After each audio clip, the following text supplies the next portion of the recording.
thanks to everyone who's joined this afternoon, and I have a couple of people who were in the earlier session as well, so I just want to say I'm especially grateful for you taking 2 hours out of your time, and it's more than that actually, really, so that's great. Thanks very much. I am delighted to be here, and I am thrilled to talk about, well, I'm not thrilled to talk about marketing in challenging times, but I think it is something that's really worrisome, and it's a very hard kind of line to toe, where you don't want to seem insensitive, but you also cannot possibly afford to just shut down altogether. You know, your livelihoods and those of your staff are on the line as well. So I am conscious of that while we're doing the webinar, and I hope that you can take something away from the session that we do today. So I'll pull up some slides. I think it's the best way to keep myself on track as much as anything else. And here we go. I'm just going to click on that. There we are.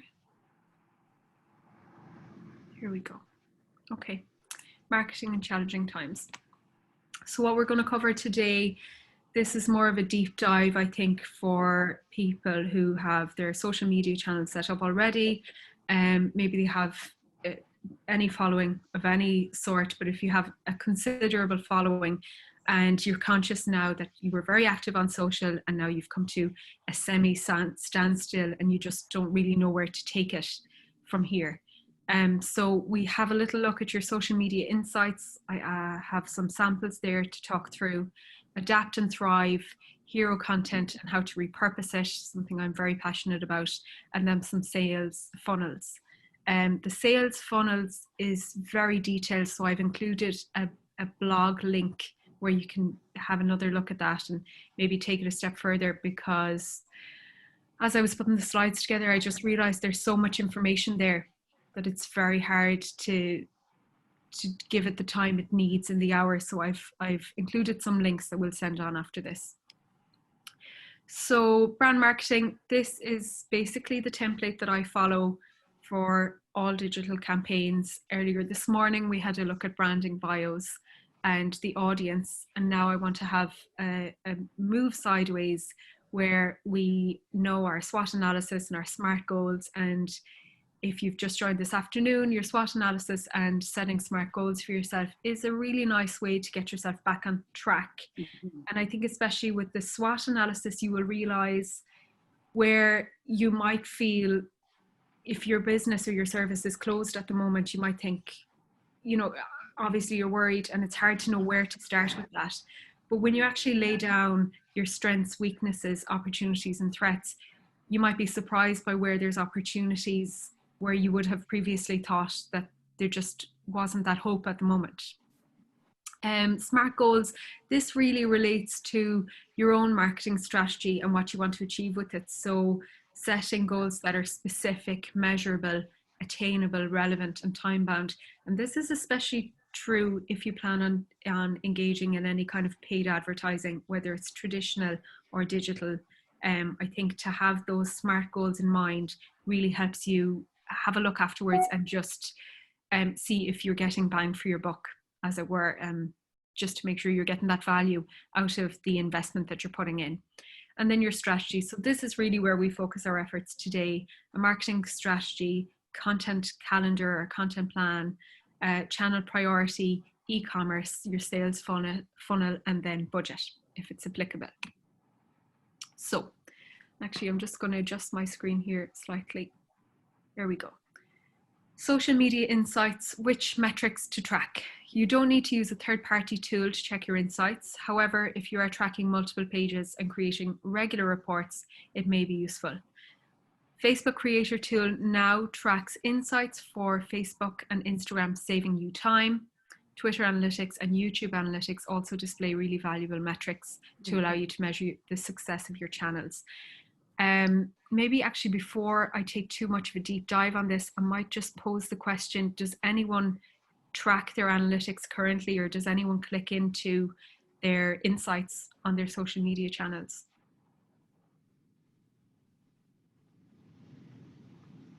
No. not really kind of on a haphazard way. Yeah. Okay, that's understandable. So that's kind of good, I think. So when it just allows us to expand on it further. So Facebook, I'm not sure if you have seen or if you've used it yet.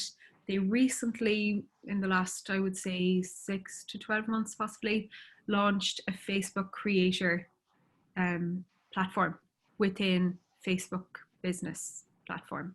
So if you advertise on Facebook, it automatically redirects you to this business.facebook.com page where you track your campaign. On Instagram, it's very different setup on Instagram, but I mean, if you're doing a paid advertising, your insights are the same. Sometimes you're just seeing loads of numbers and it doesn't really mean anything. Or you just might not have that sort of, mental space to really dive into it and look to see what's working and not working. And although it is, I have to say, it is a pain in the behind diving into these insights, because it is complicated and it does require that little extra bit of attention and study. When you're advertising and you're not checking in on your insights, you're essentially, just throwing your money down the drain to an effect, unless you can physically see that you're getting more sales through your website or more people in the door of your restaurant or business or service. It is important to have a look at those insights. So I'm glad that we're going to have a look at that today. So what insights are you tracking, or what metrics are the ones that are important? I know when the social started initially, and when I started, I was a teenager when I started messing around with Facebook pages for businesses, and it was a friend page at the time. And then the migration over to like pages just seemed like nonsense. And everyone was really concerned for a lot of years about your follower count. And your follower count is important, certainly. But after you reach a certain amount of followers, it's really just a vanity metric, essentially. Where I really like to look, and I think for everyone across the board, it's important to have a look at your engagement. That's your likes, comments, shares, and clicks. Engagement is a big umbrella category to track. It essentially boils down to how much audience accounts are interacting with your account and how often. So earlier on in the webinar, I was showing the switch between an Instagram account and a personal page to a creator or a business account. And I used my own page as a reference, and you could see at the top that it said I had 95 account visits or something like this in the last 7 days. So for Instagram Insights, it tracks 7 days, but you can have a deep dive on the creator tool with Facebook, and that'll give you up to 28 days, and you can track certain ones. But why that's important is it shows me how many people are landing on my page, and I can then discern whether, if my follower count is going up and I'm getting more people landing at the page, they're finding something of value there. So they are either liking or clicking on a post or leaving a comment, or maybe they take that other consideration and they hit follow and decide that they're going to follow on with my page and with my message. That's an engagement. So awareness, impressions, and reach, these are frequently used and often confused. And I like that kind of rhyming. Impressions and reach are each an important metric to track, especially if your goals for social are focused around brand awareness and perception. Impressions are how many times your post shows up on someone else's timeline, and reach is the potential unique views a post could have. So it's not for sure, but it's a probability. It's usually your follower count plus the accounts that shared your post. So if you shared something that was relevant and it got shared a number of times, then your reach is potentially whatever. Your ROI, referrals and conversions. ROI, return on investment, referrals and conversions. I laugh because I was in a meeting, it's a good number of years ago, and someone I was working for at the time wasn't particularly digitally savvy, really, really good business person, but not digitally savvy. And we had an expert in a digital kind of agency more robust than myself now, and they had a full team with them. They did a fantastic presentation, and they mentioned ROI a number of times. And at the end of the presentation, my boss said, "But I don't understand the relevance to the Republic of Ireland with all of this." And I just, every time I see ROI, I always think of it. So your ROI is your return on investment in this case. So most applicable for companies with websites or e-commerce platforms, social referral traffic and conversions are tied to both sales and marketing goals, and ultimately major business goals. So I'm going to read that again because it is quite wordy. Most applicable for companies with websites and e-commerce platforms, social referral traffic, so that's people who are coming from Facebook or Instagram to your website, and conversions, so your conversions are people who hit buy on your website or through your Instagram if you've set, or Shopify if you have integrated it with your Facebook or Instagram, are tied to both sales and marketing goals, and ultimately major business goals. To track these, you'll need a publishing strategy that incorporates UTM tracking and a website traffic analytics program like Google Analytics, or a built-in one if you're on an e-commerce platform like Shopify. I think WordPress also has an analytics section on the back end of theirs. Maybe that's linked to Google Analytics. I'm not 110% on that. But in the same way that you would check to see how many people are coming to your website, it's equally as important to check how many people are coming to your socials. And often when you get into marketing campaigns, it can be frustrating if you're seeing a huge volume of people on your socials, but no sales through your website. So it's about trying to bridge that gap and having a strong enough call to action that inspires people to make that leap to visit your website. Customer care, response rate and time. This stat is focused on the customer experience. While many of you may be hindered in terms of what you can sell or post about at the moment, this is an excellent opportunity for you to build trust with your online community. This really, and actually the tone of this whole presentation today has been inspired by a podcast that I listen to frequently by Buffer, B-U-F-F-E-R. They've run a number of podcasts centered around marketing in challenging times, and some of the points are extremely relevant. They're an American company, well, they're a global company, but it's primarily an American base. The hosts are American, as far as I know. Maybe one is from the UK.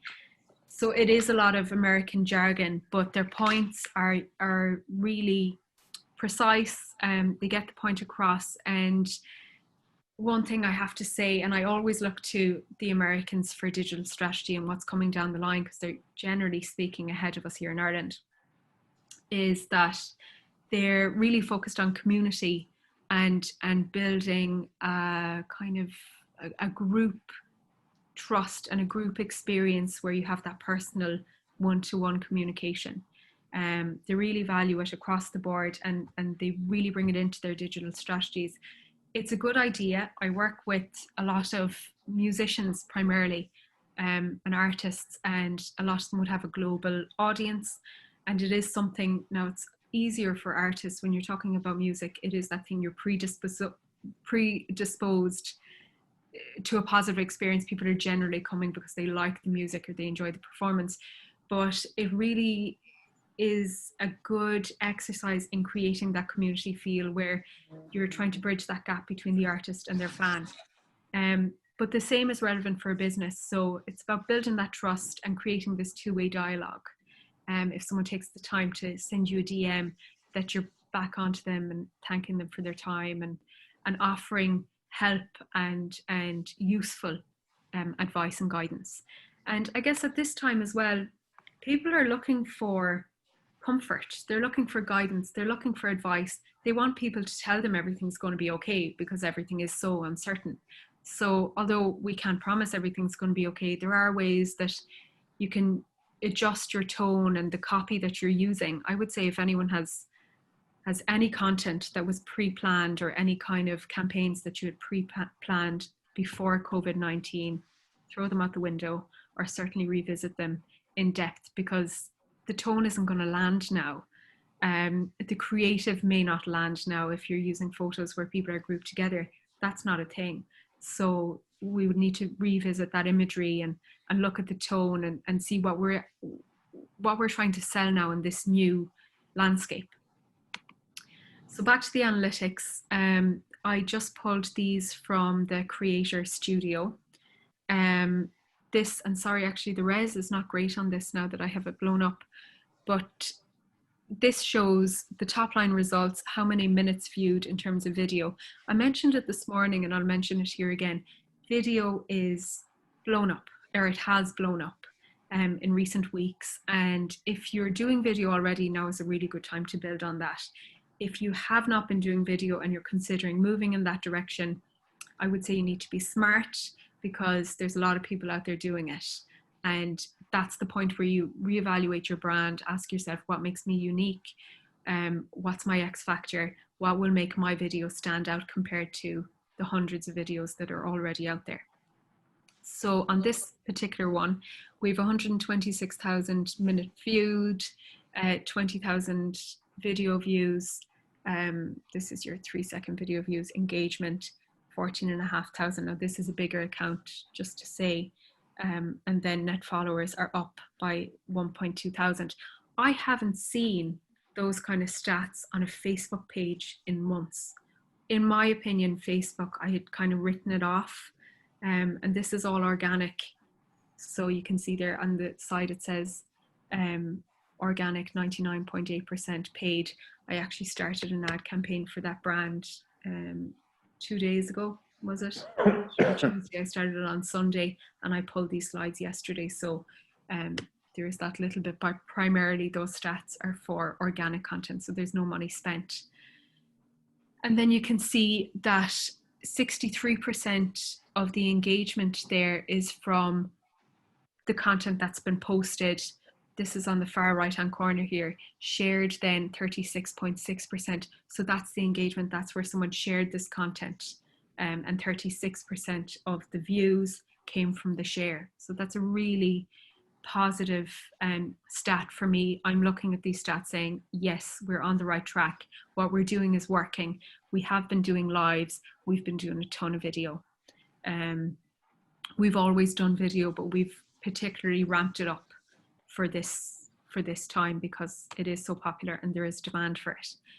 So then this is again on the Creator Insights. I broke it down by the engaged viewers.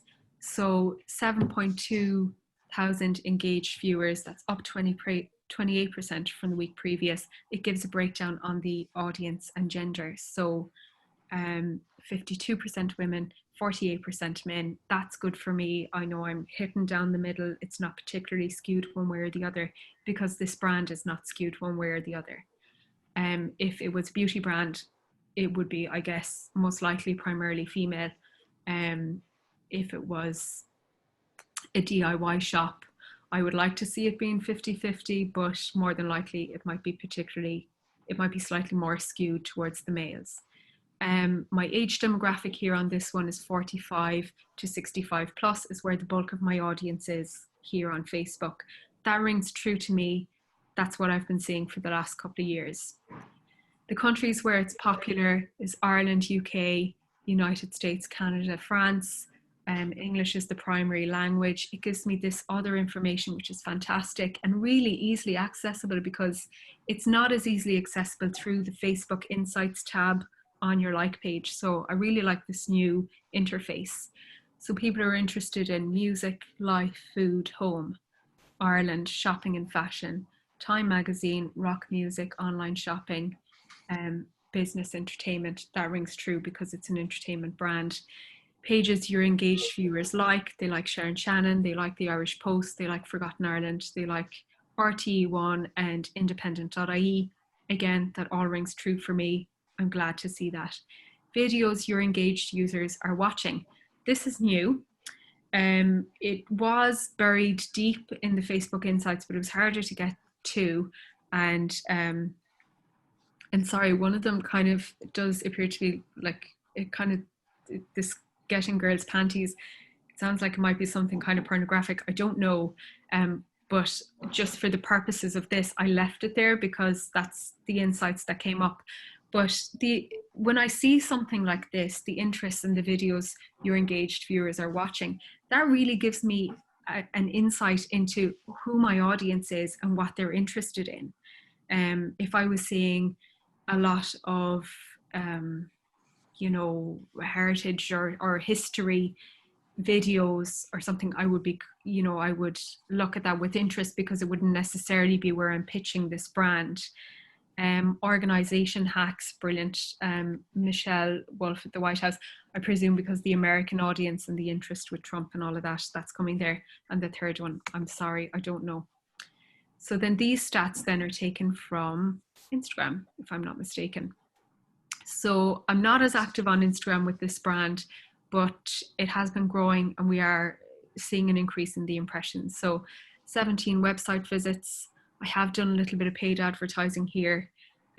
Profile visits are down on the previous week. Don't know what the text thing is about, shouldn't be there. The impressions are down slightly from the previous week because we had done a live. So that just shows again, if you're looking to break through the algorithm on Instagram or Facebook, a live is a really good way of doing that and increasing your discovery and your impressions on Instagram. So my total followers are up 175 over the last 7 days. I think that's good. The gender again is nearly 50-50. But what is interesting is that on Instagram, I'm hitting more the 25 to 44 bracket, whereas on Facebook, a couple of slides back, that's very much 45 plus. So for me, this brand is a whole, you know, it has a rounded audience. I would say it's slightly more skewed, kind of 35, 40 plus, but there is an appetite there with the younger market. And I think that's important. It's good to know. And then it also gives you this information on Creator Studio again, where when your followers are on Instagram every day, not surprising, the countries are again similar: Ireland, UK, United States, Australia, and Canada. And then it gives you the top cities. So it's good information if you're looking to just see, especially if you're running a kind of a tourism business or something that's not necessarily solely directed at a local audience, but you may be looking now to say, right, American tourism is not a thing this year. I'm going to have to look to, when things are safe and when it's appropriate, to encourage more Irish holidays. Dingle is a great spot for that, or whether you're in wherever you are in the country or abroad. I think everyone here is in Ireland and primarily in the south of Ireland. But now is the time to revisit that language and think outside the box. And these insights are really handy to give you, to just redirect you. If you're seeing that all of your followers are in the US, that's a problem. And now you're looking at building your audience in Ireland. So your strategy is going to take a different tack with that.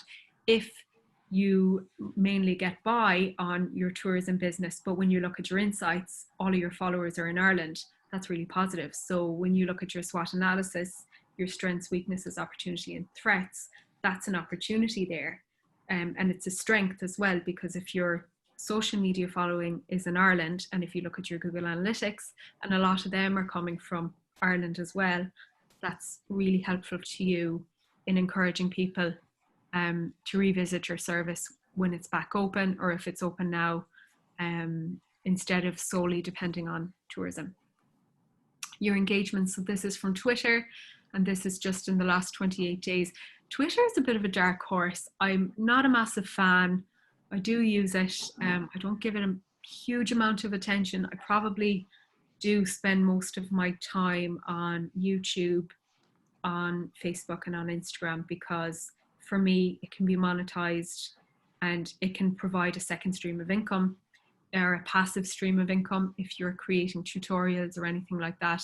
If you have anything of value or interest that you think will help other people learn and solve problems for them, I'm all about that. If you can get yourself an email database up and running, I haven't included it today, but it's definitely worth looking at and considering, being mindful of GDPR, obviously.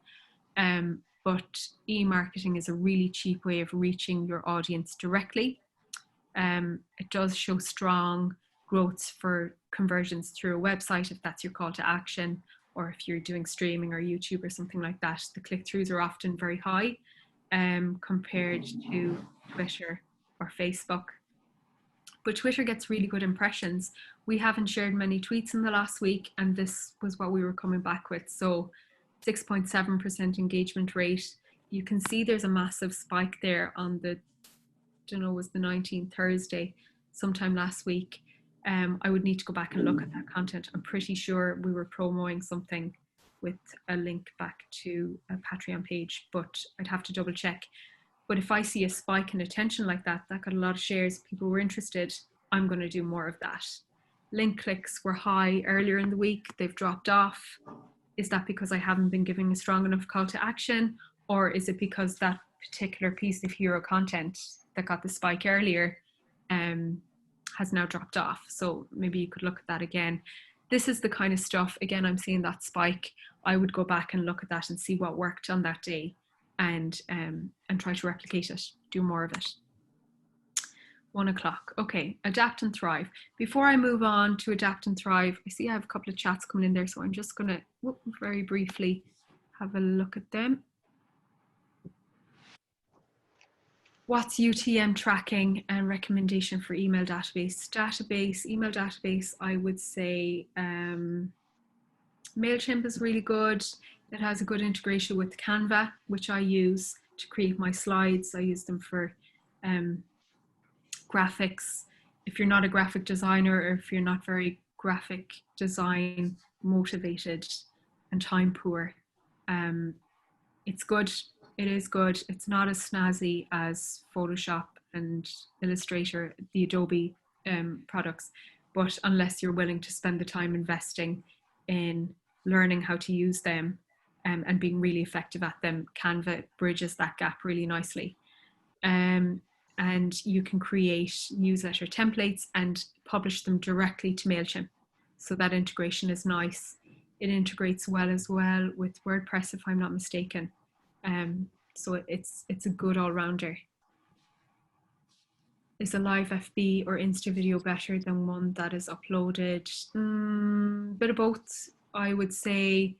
If you're finding that you're not breaking through the algorithm, that you're posting good content, but it's just not getting the attention that you feel it should be getting, and you know it's valuable content, I would do a couple of lives just to break through the algorithm and bump yourself up. But I do a mix. I usually do kind of a 50-50, but certainly for a couple of services that, or a couple of brands that I've been working with recently, I have been actively encouraging the lives because the bump in figures afterwards has just been astronomical. And of course that's Facebook going, oh, Facebook Live, everyone's doing it, bump, bump, bump, and you get up there. I have a comment here. I find live videos are great for interaction if educational. Yes, yeah, they are. And especially the Q&As, it became really prevalent with fitness bloggers and that kind of thing, where they would pose the question and do a Q&A off the back of it. It can be really, really, really beneficial. Yeah, absolutely, definitely. And the reach is fantastic. We did one on St. Patrick's Day for a brand. They have 69, maybe 70,000 followers. So they have a considerable following. But because we had done it on St. Patrick's Day, it was Irish themed and all about the heritage, and it got nearly like 500,000 reach or something. The views were up on 30,000 video views. I haven't seen stats like that on Facebook in a long time. So we've continued doing them. How do you rate Instagram stories versus normal Insta feed? Instagram stories are very important. If you can at all, I would be active on your Instagram stories.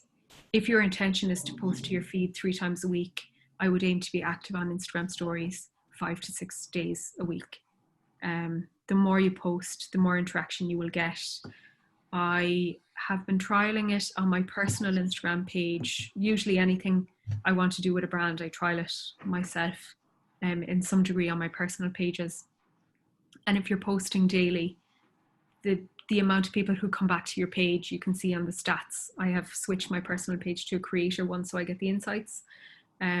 the business page is obviously a business account. So again, you get those insights, the analytics, and it's really good. Talking pieces to camera, Instagram bumps you up the algorithm for that.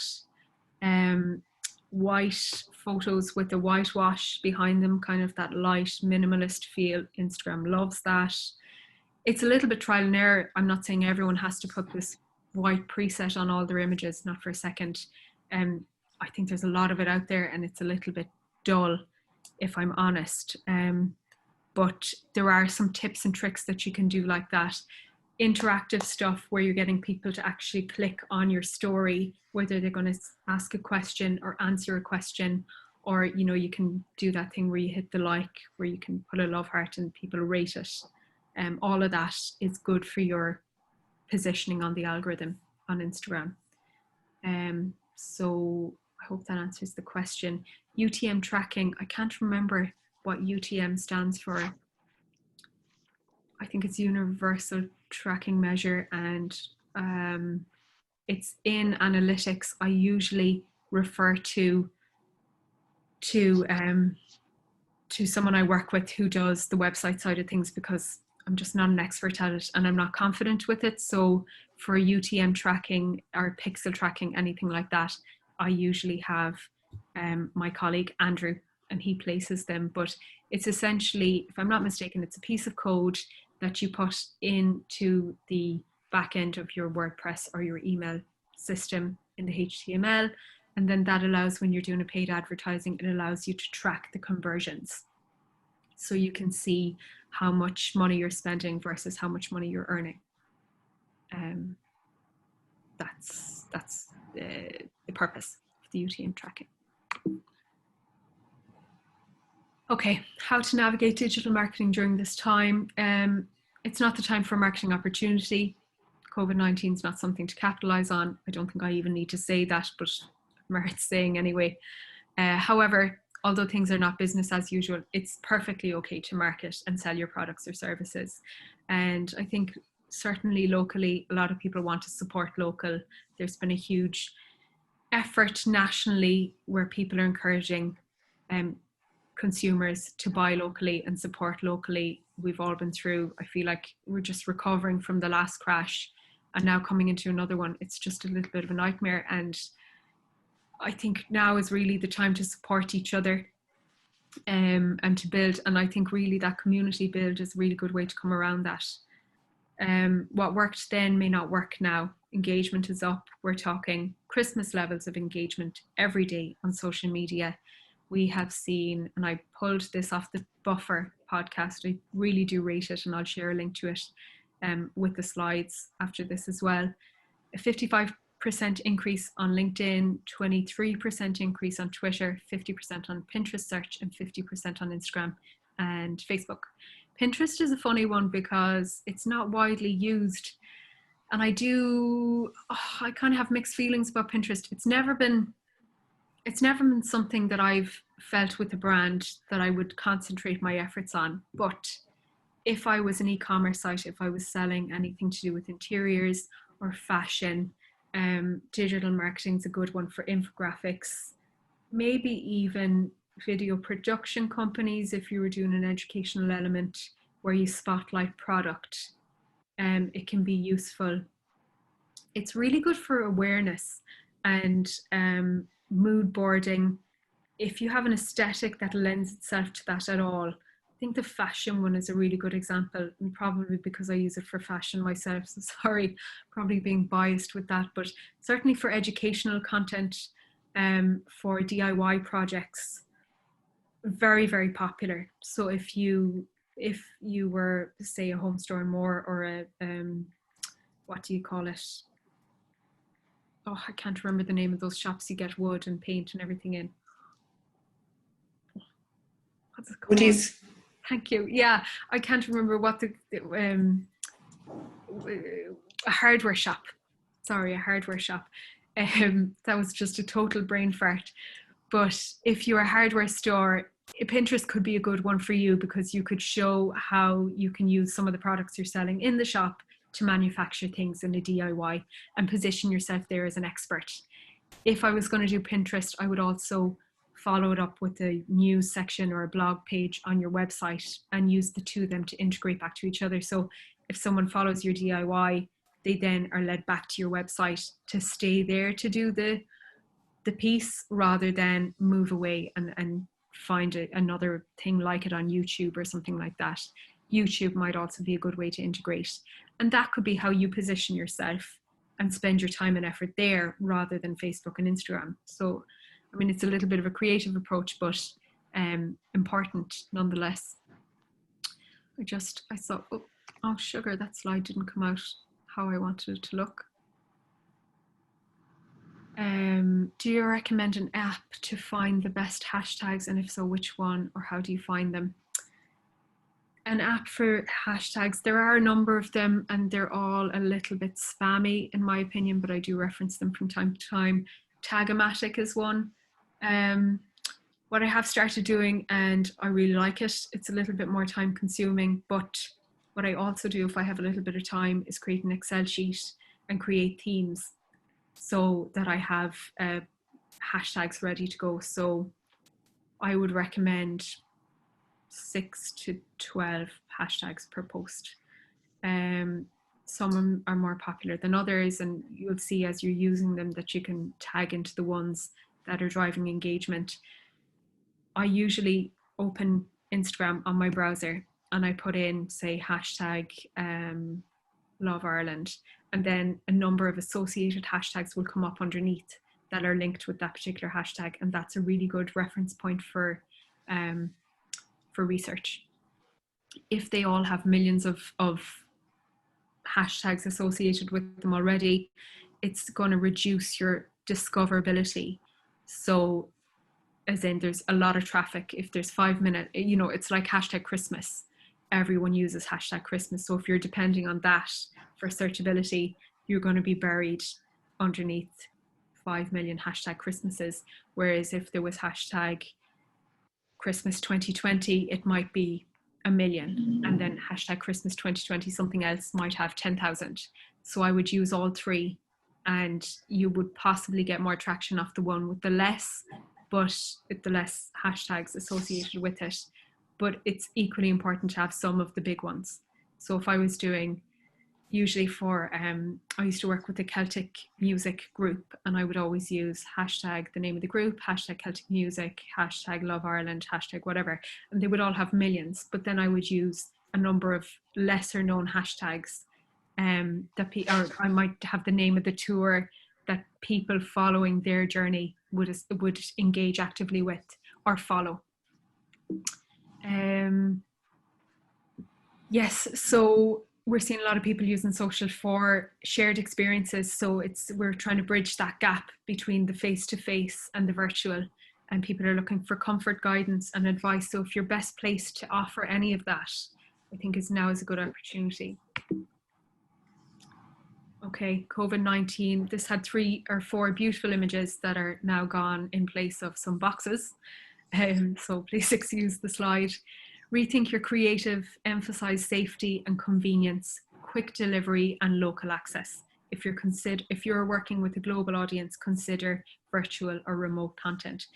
So I think that's especially relevant for any businesses now that are operating at a lesser capacity or are maybe closed at the moment.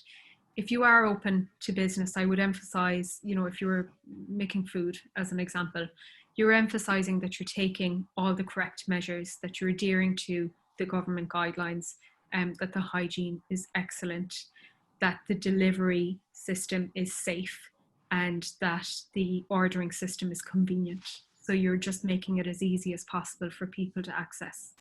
If you're working with a global audience, consider virtual or remote. I mean, if I was a hotel at the moment, I would probably log on and just engage with my audience and say, I'm here in Dingle, in Kerry. This is the situation here.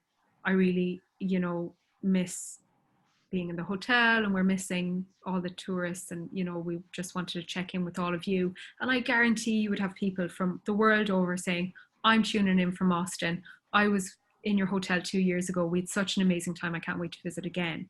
I'm in New York. I'm stuck in my apartment. It's miserable. But you're just bridging that gap and connecting and creating that personal experience with your audience. Now, you might do a couple of them on live and you might get very little interaction, and it's harrowing and nerve-wracking. But you will build up a bit of speed with it, and it's about trial and error. And I think really, if I've learned anything from these kind of webinars, and I've been doing a little bit of, I was lecturing in person before all of this kicked off, and we switched our classes to online. And people are patient with technical difficulties, and they want to connect, and they're willing to sacrifice quality for that personal connection at the moment. So I think that's just worth mentioning. I mentioned this already, consider video. Video engagement is huge right now. YouTube views have been massive, and consumers are flocking to video. There's a lot of competition, but I think there is space for everyone, but it's about how you position yourself and what kind of tags you use and how you look to bridge that gap and get some attention. And it might be a case of pairing up with someone with another following if they're doing a similar thing and working together. We're seeing loads of brands and experts and specialists and musicians and every kind of person are doing dual lives or doing a recorded Zoom session and posting that up. Banjo 3, I don't work with them, but I really admire their current digital strategy, and I think it's something that really a lot of us could take note from. They are doing different days of the week where every member of the band does something, and Enda has been doing them. He's a member of the band. He's from Galway, and he's been recording sessions where he speaks to fellow musicians, and they have a tune and a chat, and it's really nice. He might have 3 or 4 people on in the same live, but he's using a separate software. I don't know what it is. I did wonder if it was a Zoom, but then he's using this plugin for the live, so I'm just not 100% what software is. I must actually message and see if he'll tell me. But it's lovely to watch, and it does bridge that gap. So again, it's just something to consider. And pillar content. So we're not doing too badly for time. Pillar content, or hero content as I called it at the start, is where you take a big piece of content and you repurpose it into several small pieces. So if I had a video piece, for example, if I did a Facebook Live, or if I had a vlog or a blog, what's the name of the band? Banjo 3. And do you find it's worth editing Insta posts and changing or editing hashtags to get more views? Yeah, absolutely. I definitely would. If I thought I'd missed the boat on something, I'd go back and edit or add it as a comment. If I had done a live or something like that and posted an update after the fact, I'd just do asterisk, update, asterisk, and then the extra piece of content, or give it a fresh share. The reshares don't work that well for live pieces, unfortunately, but actually what they have really streamlined, and I'm getting a little bit off topic. Well, it's actually related.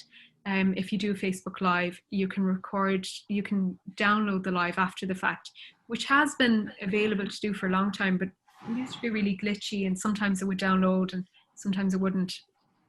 But you can now download it, and if it's in the correct aspect ratio, if you're doing it in portrait, or even if you go landscape, you can then re-upload it onto your IGTV if you're not in a position to have 2 devices set up to do the live on both, which can actually be overwhelming. That's a really nice way that you get to share it on your Instagram channel, and it also gives you that extra piece of content for IGTV, which again is good for the Instagram algorithm. So the pillar content is taking a piece of pillar content or hero content, a blog post, a vlog, a video, a podcast, something that takes a lot of time and a lot of research that you put that extra piece of thought into. You know, oftentimes we just do it and we share it once and we think, oh, we've shared it, it's irrelevant. Absolutely not. I think make the most out of it. Your time is precious. We're all time poor to some degree. So if you can break that down into miniature pieces of content and get more value or more bang for your buck, as I say, absolutely do it. So something that I would recommend is your top, this is the pyramid scheme. So your top piece there is your long form piece of content. So if I had a podcast as an example, and this ties nicely because I forgot to say at the top of the session, there are webinars on throughout the week and next week and possibly the following week with Dingle Hub. And they have a member of the hub as well, Shane Finn. He's an athlete and he has a podcast, and he's going to be doing a workshop on making a podcast and promoting a podcast. They're two separate workshops. And this is a really good example of a pillar piece of content that you then repurpose and break down into a number of other smaller pieces of content.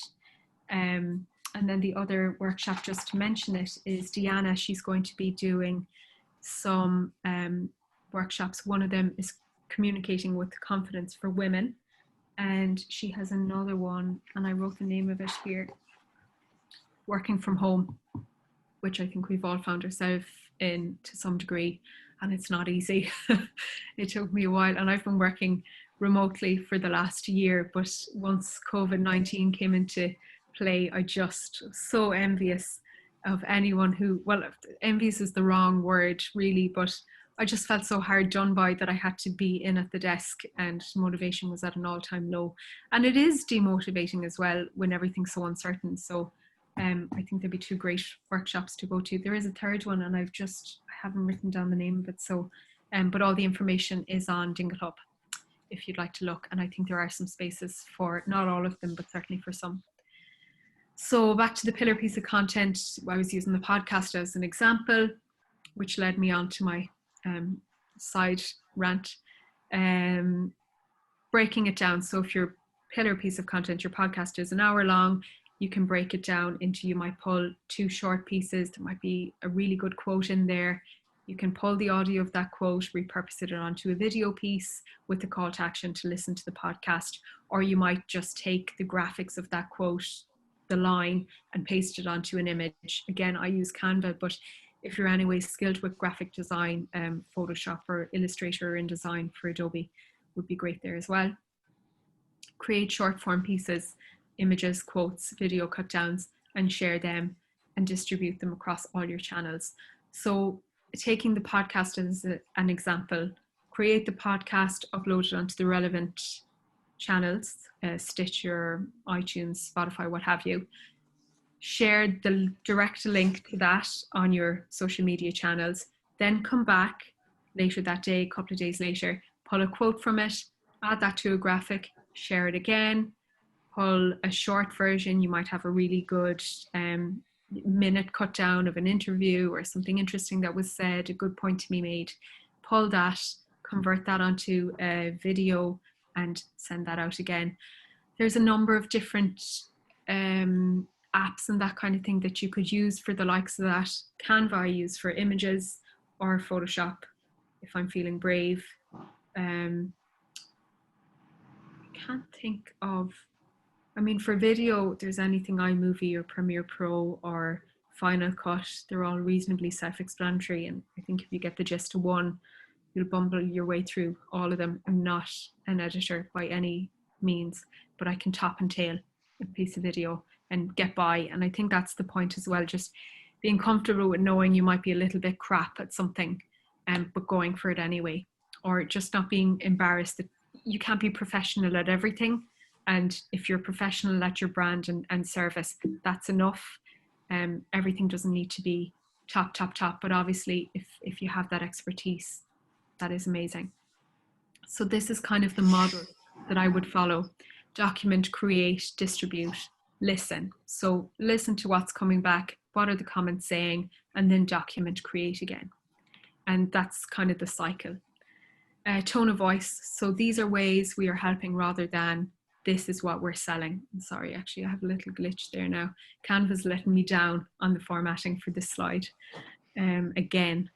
So tone of voice, these are ways we're helping. So even if you're selling something like, you know, if you're a hairdresser and you're going to sell shampoos, you're offering there, you're not saying I'm selling shampoos, but you're offering anyone who can't get into the salon ways to keep their hair in good condition while they can't visit the salon. Or if you're selling clothing, that might not seem like an essential, but people are at home and they're sick of their sweats and their pajamas, and maybe you can offer them comfortable clothes that are stylish, or that they can look smart without having to be, you know, dressed up in a suit and tie. Maybe that's your regular uniform.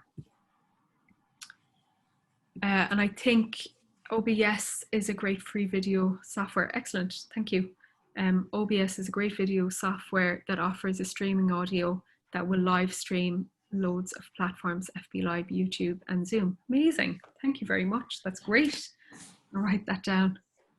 See, I'm learning today as well. So actually, I might just pause here before I get into the sales funnels, just to make sure we're all on track. And is there anything anyone's confused about or wants to ask a question about at this point? Okay, cool. So our sales funnel. Oh, sorry, I have one. Okay, great. Thank you, Stephen. Sales funnels, the funnel concept fails to capture all the touch points and key buying factors resulting from explosion of product choices and digital channels, coupled with the emergence of an increasingly discerning, well-informed customer. Sales funnels is very wordy, there's a lot of jargon, but the message is basically, what is the funnel that people are coming from the internet to your website? Are they converting through the website? Are they being driven from Facebook or Instagram or whatever channels? The cycle for consumers, generally speaking, is awareness, familiarity, consideration, purchase, and loyalty. So it's about evaluating where you are on that schematic at the moment. So do you have a small following and you're trying to grow it? Then you're at a stage of awareness. On my social channels, I am at a stage of awareness because they're new. I have very little followers. Once I build that trust and people become familiar with me, they see me posting regularly, then they become familiar with me and they may consider joining if I was offering, I don't know, if I was offering a training course as an example, they might consider, but from awareness to consideration, that's a massive jump. So for anyone who joined the webinar today is familiar with the Dingle Hub, and the Dingle Hub is the point where you're loyal to the hub. If I had come without the hub, I would be at the awareness phase and who am I, Joe Soap? Why would you come and join me for the couple of hours? So it's about recognizing where you are on that graph and then building from there. So if you're at consideration, if you have a good following, if you have a really good level of interaction and people like to engage with you, now you're trying to draw them from consideration to purchase. So it's at this point is where you are adding your call to actions, and some of them will be stronger than others. So sometimes it does require buy now, click here, don't miss out. I don't know if don't miss out is necessarily the wording you'd want to use at the moment, but certainly for Black Friday, the call to actions are very strong. It's don't miss out. It's a limited time only. It's buy one, get one free. And you have really strong words that you're using there to convert people through the website. And that's really what the sales funnel, in essence, at the very basics is about. Did I skip one? So this leads to 4 primary phases of the circular buyer journey. It's basically what we've discussed there: initial consideration, active evaluation, closure, and post-purchase experience. So once you've built that familiarity and that trust and someone decides to take action and buy through your website, then they convert or buy through your channels if you're not at a point where you can purchase directly through the website yet. Maybe you're selling via Instagram DMs or Facebook, Shopify integration or something like that. So if people are at the point of buying, this is where you really need to nail them down, essentially, so they get a good customer experience, and encourage them to leave you a review afterwards. So like Amazon reviews, they're worth their weight in gold in some respects. And if I got a good review, I would take that piece of content, user-generated content we call it, paste it onto a graphic and share it on my socials. So it allows you to shout about yourself, but in a way that's generated by someone else. It's referral rather than you saying, I'm amazing. And if you're using photography or graphics or video content or anything like that belonging to someone else, it's good practice to tag them and to credit them for their work. If you have a bad review, I would address it head on and find ways that you can improve on that experience for the next time, because I suppose we're all learning here as well, and especially if you're taking this funnel into consideration for the first time. So actually the res on these aren't great now either, but hopefully you can read them, they're quite legible. So this again is just a breakdown of the social media funnel. So you go from awareness, that's your Facebook. This is if you're engaging budget. So you're doing Facebook or Instagram ads. I don't know if anyone uses Reddit. I guess maybe for more specific and maybe technological things. I don't use Reddit myself. I'm not sure how expensive or inexpensive it is for advertising, but the level of awareness, so this is where you're trying to reach a broad demographic, and you might use Google ads for this as well if you are trying to position yourself highly in the SEOs or the search engine optimizations scales on Google ranking. So awareness, Facebook ads, YouTube ads, Twitter, Reddit ads. Repeat visibility and engagement. So again, you're looking at that funnel where you're going from awareness, familiarity, and consideration. So familiarity and consideration falls under the repeat visibility and engagement. You're building that trust. People are seeing it again and again. They're going, oh, you know what, I might come back to that. And I think if you even think of your own user habits online, you'll probably find that you engage in this funnel yourself, unknowns to yourself. So do have a think about that, and have a think about what you like to see and what kind of consumer journey you like to go on online as well. What puts you off a website, what entices you to buy, what kind of language hooks you in. So repeat visibility and engagement. So that's your Facebook fans, your Twitter followers. These are the people who are following you and engaged with you. And then your sales funnel. So sales funnel, again, this is your search results. That's your Google ads, your email blasts, your landing page optimization. So the e-marketing is a really good one. If you have a good following online, if you have good engagement, if you're doing okay sales and you just want to look at another stream, or you want to, as well, I think with an email following, an email database, you own that database. And if Facebook goes kaput tomorrow, you lose that following. Whereas email isn't going, email is steadfast and you can directly engage with those users. It is hard. People don't want to give their email for no reason anymore, especially with GDPR. So it's something to be navigated with sensitivity.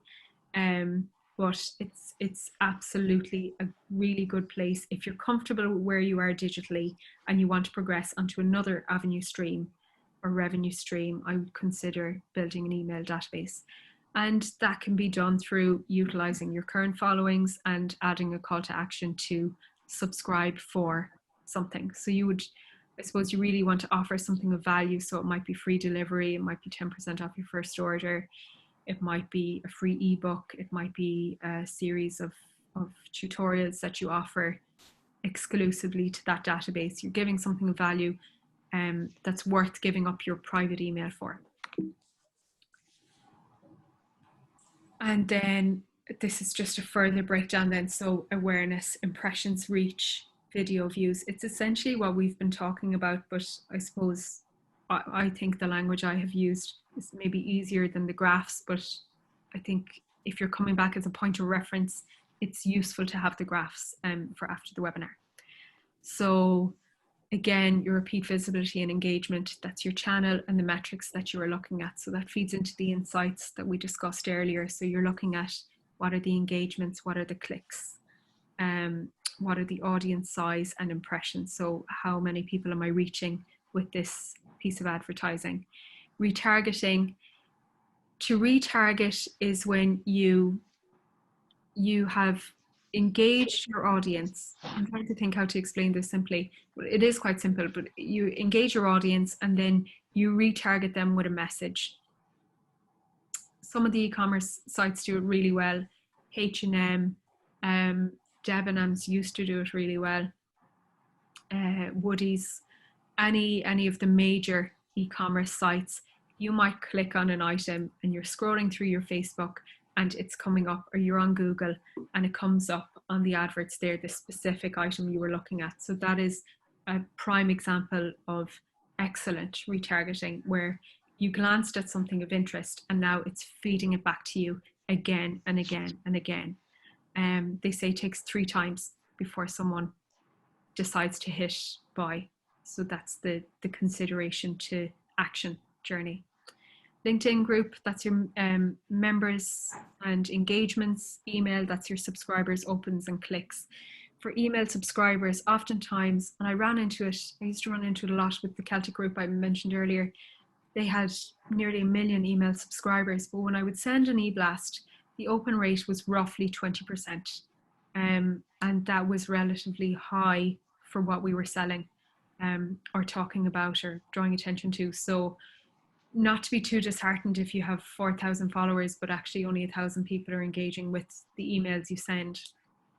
It could be a time of day thing. It could just be that someone signs up, doesn't particularly want anything more than the free delivery or the code or the discount for their first purchase. And they might unsubscribe after that, but it's about trying to hook them in and keep them there. Pinterest, then it's friends and engagements. And then sales is your search ads, email blast, landing page optimization, and the metrics that you follow there. So the sales funnel, really, I think I've just given a very, very brief overview of it. I will link the blog post that really takes a deep dive into it. I have included some documents that I'm going to show you here as well. Stop the share. I think I have it open from earlier. Where is it? Maybe I don't. I have a couple of templates that you can use if you would like to go and have a look at that after the webinar, because I know we've just passed the time here and I'm conscious of keeping you. Here we go. I'll just share this very briefly. These are the slides that we're going to give after the webinar today. There is a smart template where you can draft down your strengths, weaknesses, opportunities and threats. You can set yourself up some SMART goals. Again, you might prefer to do that with a pen and paper. You might not want to use a full template. And this marketing calendar, I think it's really useful. I use it myself. You line out your business objectives, your social media goals, budget, strategies, post frequency, or your intentions, any special days, milestones, anything like that. Review it quarterly and update it yearly.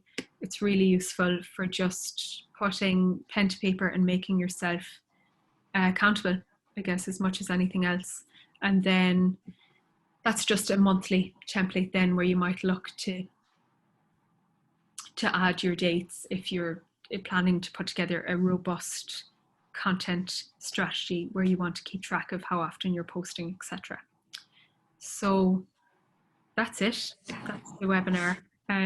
Does anyone have any questions? I know I flew through a lot of detail there, so I hope it was clear.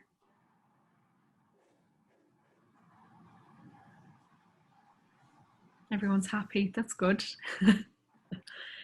Well, if anyone has any questions after the fact, or if there's anything you're unsure of or you want to reach out on, I am doing free consultations for anyone for the foreseeable. I would just be delighted if you came away from the webinar today with a good idea of how to move forward with your accounts. It's going to be tough enough without having any added expenses and stuff. So I'm delighted to do that, and I'm thrilled to be able to provide this webinar with the Dingle Hub. So I just want to thank Maggie again for giving that opportunity and for being able to speak with you. So how do you know how many people open your emails? Is it through a link attached in the email? That would be through the likes of a MailChimp subscriber application. You can use a number of other ones. There is one with Google, and there's an Utm Tracking on it in analytics again. Can't remember the name of the Google one. I'll have a look at it actually, and I'll see if I can add it to the templates that we provide after today. Lovely. Thank you very much.